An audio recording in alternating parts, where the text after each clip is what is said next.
Hi అండి. ఈ మధ్య చాలా చూస్తున్నాను టీవీలలో యాడ్స్. ఎలక్షన్స్ టైం కదా ఇక. చూడండి ఒక్కొక్కళ్ళ రాజకీయ నాయకులది వేషాలు, వింతాలు.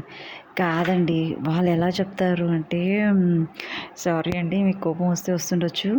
ఎందుకంటే మీ అభిమాన రాజకీయ నాయకులు ఉంటే నన్ను క్షమించండి. అలా ఎక్కిరియాలని కాదు, ఉన్న వాస్తవం చెప్తున్నాను. ఏందంటే మేము 10 ఏళ్ళు పాలిస్తాము, 20 ఏళ్ళు పాలిస్తాము.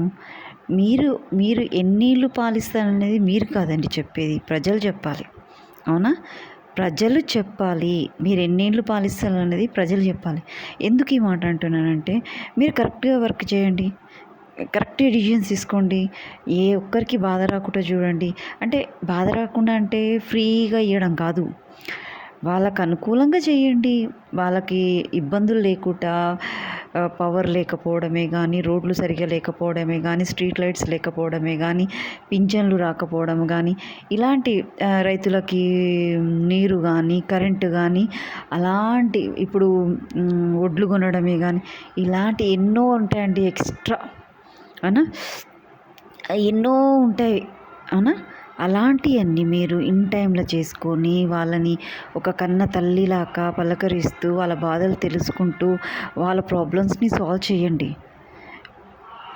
చేశారనుకోండి, మిమ్మల్ని ఎవ్వరు వెళ్ళమని అనరు, మాకు ఈయన వద్దు అని మాత్రం అనరండి. ఏదో కొద్దిగా చేసి నేను అంత చేసినంత కూడా ఇంకా వేరే వాళ్ళు చేయరు అని కూడా కొంతమంది హోప్స్లో ఉంటారండి. అలా కాదు, హోల్ హార్టెడ్గా చేయండి. అందులో మీరు కొద్దిగా తినడం అంటే కోట్లు కోట్లు కాదు, నీ ఫ్యామిలీకి సరిపోయేంత తిన్నా కూడా మిగతా 80% ప్రజలకు చేయండి. అది ఎవరు చూడరు.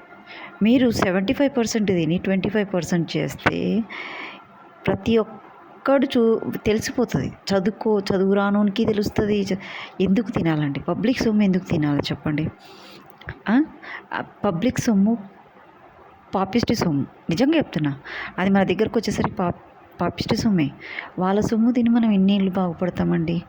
ఏ రోగానికో ఏ నొప్పికో పెట్టేస్తాం, మన ఫ్యామిలీ మంచిగా ఉండదు. నిజంగా చెప్తున్నాను. నేను ఒక్కటే చెప్తున్నాను, ప్రజల సేవ చేసేవాడే a good political leader, isn't it?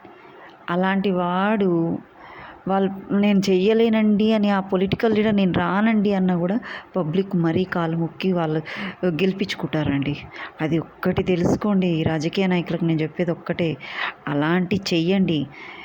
ఎంత కష్టమైనా సరే మీరు ఎన్ని పథకాలు మీరు పబ్లిక్ నుంచి వచ్చే ప్రాఫిట్స్ని మళ్ళీ వాళ్ళకి పబ్లిక్కి యూటిలైజ్ చేసేటట్టు చేయండి. మీరు తినడానికి చూసారనుకోండి, మీరు డెవలప్ చేయలేరు.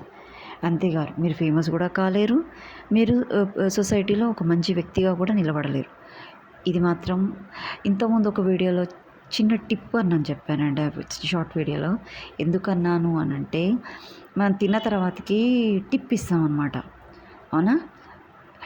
మీరు బాగా చెయ్యట్లేదనే ఓకే బాధతోటి ఆ టిప్ అనే వర్డ్ అనేది యూజ్ చేస్తానండి. దాని డీప్ మీనింగ్ అనేది వేరేనే ఉంది. అది నాకు మాత్రమే అర్థమవుతుంది, ఎవరికి కాదు. ఎందుకంటే టిప్ మనం తిన్న తర్వాతకి వెయిటర్కి ఇచ్చేది టిప్ అంటారండి. అవునా?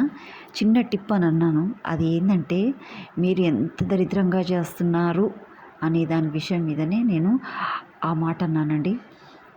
ఆ వర్డ్ యూజ్ చేశాను. రాజకీయ నాయకులకు చెప్పేది ఒక్కటే, మంచిగా చేయండి, అందరిలో మంచిగా ఉండండి. నేను చెయ్యను బాబోయ్, నీకు ఈ రాజకీయం వద్దు అన్నా కూడా పబ్లిక్ మీ ఎంటబడి మరీ మిమ్మల్ని గెలిపించుకుంటారు. మీరు పబ్లిసిటీ చేయనవసరం లేదు, స్పీచ్లు ఇవ్వనవసరం లేదు, గల్లీ గల్లీ తిరగనవసరం లేదు. వాళ్ళ సమస్యలు తెలుసుకొని సాల్వ్ చేస్తేనే పబ్లిక్ మిమ్మల్ని గెలిపించుకుంటారండి. అవునా? నా నా మనసులో ఉన్నది చెప్పానండి. అది అందరికీ ఉపయోగపడుతుంది, ప్రతి ఒక్కరికి ఉపయోగపడుతుంది.